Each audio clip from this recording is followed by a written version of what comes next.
اعوذ باللہ من الشیطان الرجیم، بسم اللہ الرحمن الرحیم۔ سورہ الزخرف 51 سے 89 تک کا ترجمہ پیش کر رہے ہیں۔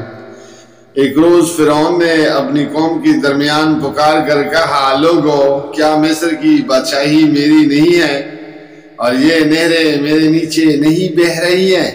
کیا تم لوگوں کو نظر نہیں آتا میں بہتر ہوں یا یہ شخص جو ذلیل و حقیر ہے اور اپنی بات بھی کھول کر بیان نہیں کر سکتا؟ کیوں نہ اس پر سونے کے کنگن اتارے گئے یا فرشتوں کا ایک دستہ اس کی اردلی میں نہ آیا۔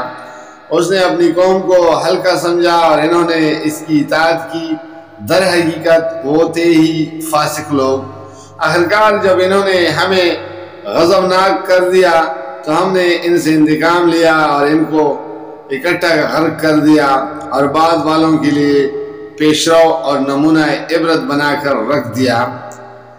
اور جو ہی کہ ابن مریم کی مثال دی گئی، تمہاری قوم کے لوگوں نے اس پر غل مچا دیا اور لگے کہنے کہ ہمارے معبود اچھے ہیں یا وہ۔ یہ مثال وہ تمہارے سامنے محض کج باسی کے لیے لائے ہیں، حقیقت یہ ہے کہ یہ ہیں ہی جکڑل لوگ۔ ابن مریم اس کے سوا کچھ نہ تھا کہ ایک بندہ تھا جس پر ہم نے انعام کیا اور بنی اسرائیل کے لیے اپنی قدرت کا ایک نمونہ بنا دیا۔ ہم چاہیں تو تم سے فرشتے پیدا کر دیں جو زمین میں تمہارے جانشین ہوں، اور وہ دراصل قیامت کی ایک نشانی ہے، پس تم اس میں شک نہ کرو اور میری بات مان لو، یہی سیدھا راستہ ہے۔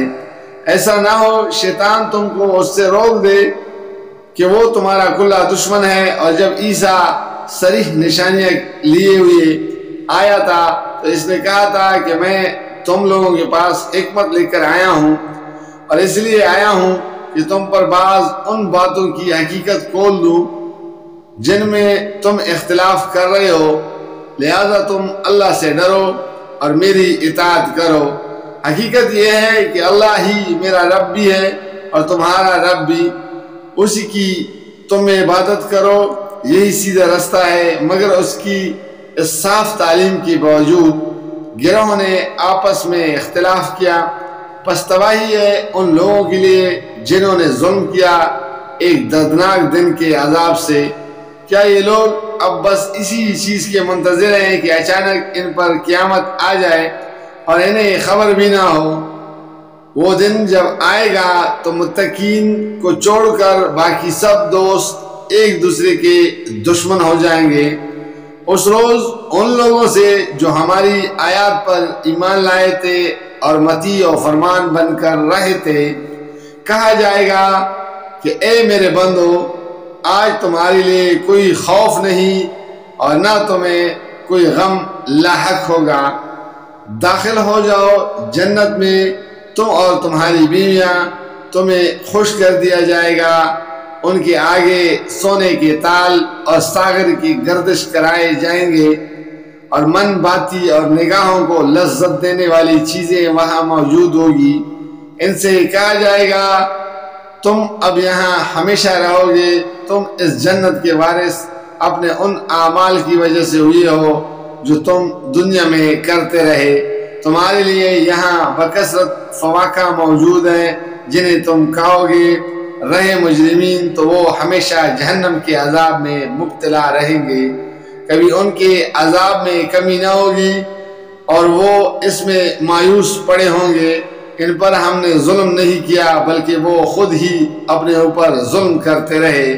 وہ پکاریں گے، اے مالک تیرا رب ہمارا کام ہی تمام کر دے تو اچھا ہے۔ تو وہ جواب دے گا، تم یوں ہی پڑے رہو گے، ہم تمہارے پاس حق لے کر آئے تھے مگر تم میں سے اکثر کو حق ہی ناگوار تھا۔ کیا ان لوگوں نے کوئی اقدام کرنے کا فیصلہ کر لیا ہے؟ اچھا تو ہم بھی پھر ایک فیصلہ کیے لیتے ہیں۔ کیا انہوں نے یہ سمجھ رکھا ہے کہ ہم ان کی راز کی باتیں اور ان کی سرگوشیاں سنتے نہیں ہیں؟ ہم سب کچھ سن رہے ہیں اور ہمارے فرشتے ان کے پاس ہی لکھ رہے ہیں۔ ان سے کہو اگر واقعی الرحمن کی کوئی اولاد ہوتی تو سب سے پہلے عبادت کرنے والا میں ہوتا، پاک ہے آسمانوں اور زمین کا فرمان روا، عرش کا مالک، ان ساری باتوں سے جو یہ لوگ اس کی طرف منسوب کرتے ہیں۔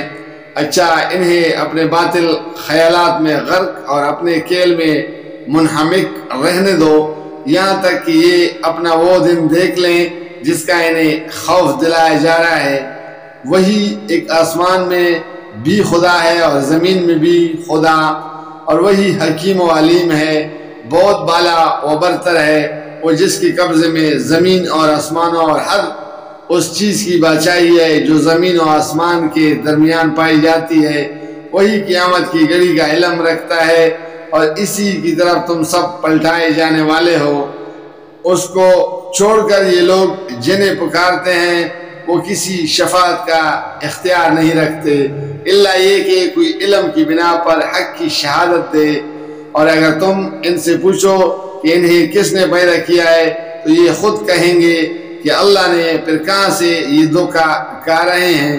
قسم ہے رسول صلی اللہ علیہ وسلم کے اس قول کی کہ اے رب یہ وہ لوگ ہیں جو مان کر نہیں دیتے۔